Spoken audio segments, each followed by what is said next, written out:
এ নিয়ে কতবারের মতো উদ্বাস্তু হতে হলো গাজার বাসিন্দাদের তার হিসাব রাখা দায়। যুদ্ধবিরতি চুক্তি ভেস্তে দিয়ে মঙ্গলবার থেকে চলা ইসরায়েলি আগ্রাসনে আবারও প্রাণ বাঁচাতে ঘরবাড়ি ছাড়ছেন উত্তরের বেইত হানুনের বাসিন্দারা।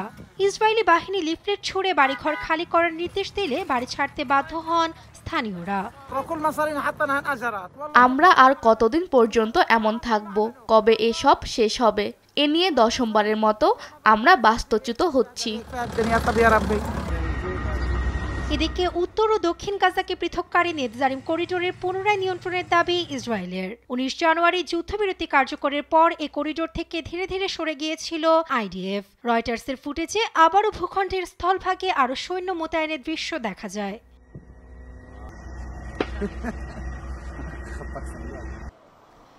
এদিকে বুধবার অধিকৃত পশ্চিম তীরের একটি গোপন ঘাঁটি পরিদর্শন করে ইসরায়েলি প্রধানমন্ত্রী।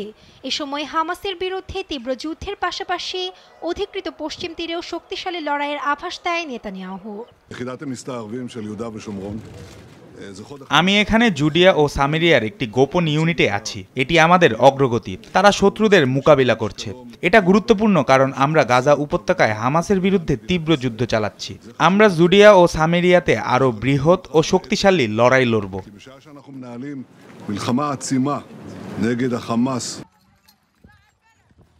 বুধবার এক ভিডিও বার্তায় ইসরায়েলের প্রতিরক্ষা মন্ত্রী কাটস ইসরায়েলি জিম্মিদের ফিরিয়ে দিয়ে হামাসকে নিশ্চিহ্ন না করলে আগ্রাসন জোরদারের হুঁশিয়ারি দেন।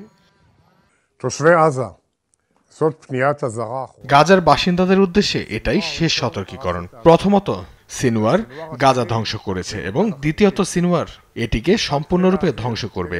হামাস সন্ত্রাসীদের বিরুদ্ধে বিমান হামলা ছিল এর প্রথম পদক্ষেপ। এরপর যা আসছে তা আরো কঠিন হবে। আপনাদের এর মূল্য দিতে হবে। শীঘ্রই যুদ্ধক্ষেত্র থেকে বাসিন্দাদের সরিয়ে নেওয়া আবার শুরু হবে।